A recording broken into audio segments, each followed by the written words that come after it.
No vídeo anterior, eu expliquei que a ideia por trás do Bitcoin era replicar as propriedades do dinheiro físico, do dinheiro em espécie, o cash, no ambiente digital. Então era criar um dinheiro digital.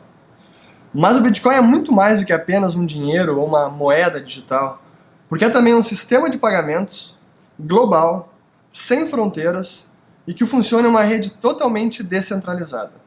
E não depende de nenhum governo, nem de nenhum banco central e nem de nenhum banco. Isso realmente nunca aconteceu na história da humanidade. É algo sem precedentes e revolucionário. E tem algumas características que façam que ele seja realmente fascinante e seja essa tecnologia capaz de fato impactar o mundo e transformar o mundo como conhecemos. Primeiro, transacionar com o Bitcoin é extremamente rápido. É tão fácil quanto enviar um e-mail, tão simples quanto enviar um e-mail, e basta um telefone móvel, um smartphone, e vocês conseguem transacionar com qualquer pessoa, em qualquer lugar do mundo, com qualquer quantia, e isso em questão de segundos. As transações são praticamente instantâneas, assim como é enviar um e-mail. Segundo, é também muito barato transacionar com Bitcoin. As tarifas de transação são quase desprezíveis. E não importa se você esteja enviando o equivalente a R$10, R$100, milhares ou milhões de reais. O custo da transação é o mesmo. Então, proporcionalmente, ele cai à medida que o valor da transação aumenta. Uma outra característica muito importante, e que eu digo que é essencial para o Bitcoin, é que ele não pode ser confiscado. Todo mundo aqui que nasceu no Brasil, ou que conhece um pouco da história monetária, certamente os nossos pais, os meus pais, se lembram muito bem do Plano Collor, o famigerado Plano Collor, quando o nosso governo confiscou as poupanças de milhões de brasileiros. E um inédito confisco de contas bancárias e poupança por 18 meses. Quem tem no depósito à vista, quem tinha ontem no depósito à vista 50 mil cruzados, pode ir ao banco segunda-feira e sacar, se quiser, 50 mil cruzeiros, né? Ou quem tinha isso no overnight. O que excede isso, a parte excedente a esses 50 mil, fica depositada no banco, junto ao Banco Central. Isso com o Bitcoin é impossível de ser feito. Não tem como ninguém confiscar a conta de ninguém, não tem como nenhuma entidade, nenhum banco, agência reguladora, enfim, é impossível impedir alguém de usar o Bitcoin, bloquear a conta de alguém, confiscar os saldos de alguém. Isso é impossível, então não pode ser confiscado. É também um sistema que provê muita privacidade.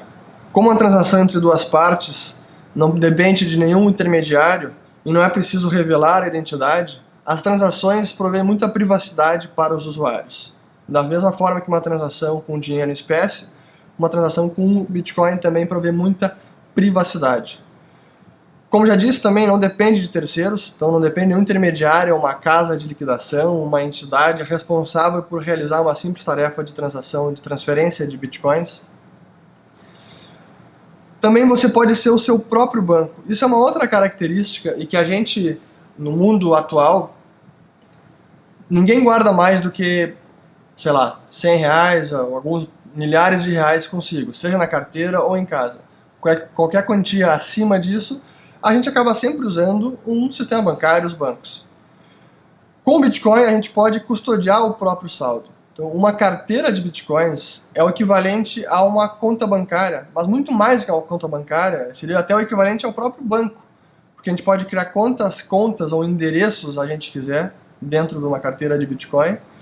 A gente pode custodiar eles por conta própria, não depende de nenhum terceiro. A gente pode transferir eles por conta própria, sem depender também de um intermediário para realizar essa transação. Então a gente pode atuar como o próprio banco. Por isso que a gente diz que com o Bitcoin você pode ser be your own bank, seja o seu próprio banco.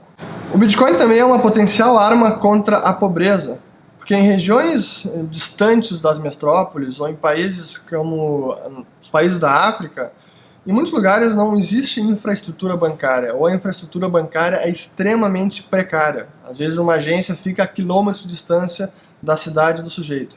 Então conseguir abrir uma conta bancária, ter acesso, é muito difícil.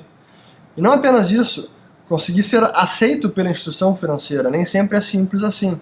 E com o Bitcoin não. Com o Bitcoin basta um telefone móvel e um acesso à internet, Em questão de segundos, vocês baixam uma carteira de Bitcoin e instantaneamente estão conectados numa plataforma realmente financeira, internacional, e que vocês podem transacionar com qualquer pessoa, receber fundos de qualquer pessoa em qualquer lugar. Então isso de fato é uma potencial arma contra a pobreza e tem o potencial de bancarizar, hoje em dia, milhões de pessoas que não têm acesso a serviços bancários básicos. No Brasil, para vocês terem uma ideia, cerca de metade da população não tem conta bancária, não tem acesso a serviços financeiros básicos. Uma outra característica muito importante do Bitcoin é que ele não é inflacionário. Não se pode inflacionar a quantidade de Bitcoins que existem em circulação. O que foi definido pelo sistema de largada lá pelo seu criador, Satoshi Nakamoto, é que o máximo de Bitcoins que podem ser criados é 21 milhões de unidades.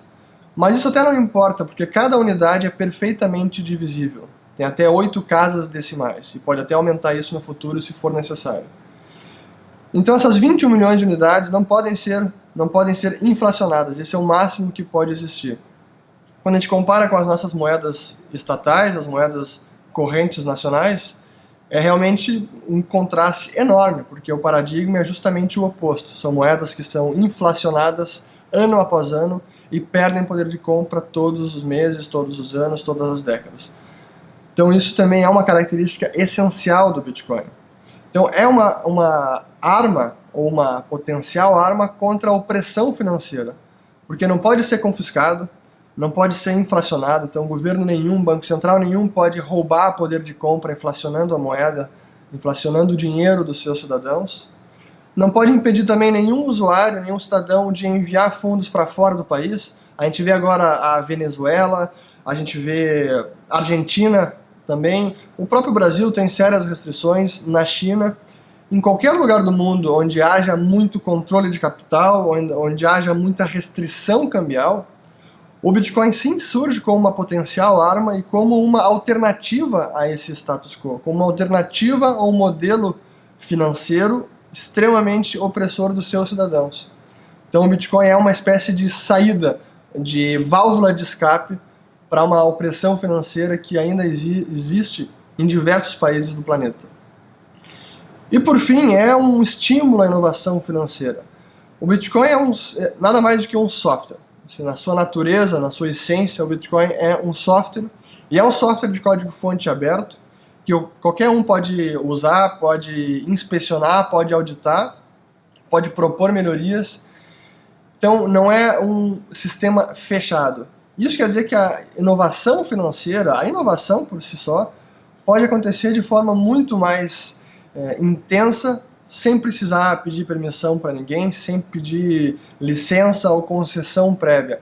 Basta inovar, basta ir lá baixar o sistema, entender como funciona, criar soluções e inovar. Então por isso que se diz que é também um grande estímulo à inovação financeira, porque o nosso sistema atual é justamente o oposto.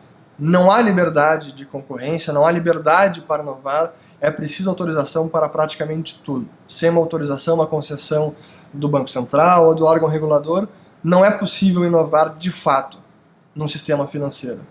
Então, por todas essas características que eu digo que o Bitcoin é realmente algo revolucionário e tem o potencial sim de transformar o mundo de uma forma que a gente jamais viu. Era a inovação que precisava, era a disrupção que faltava justamente no sistema financeiro. O que o e-mail, o que a internet fizeram com a comunicação, o Bitcoin vai fazer com o dinheiro, o Bitcoin vai fazer com o sistema financeiro. Por isso que o Bitcoin é realmente algo revolucionário.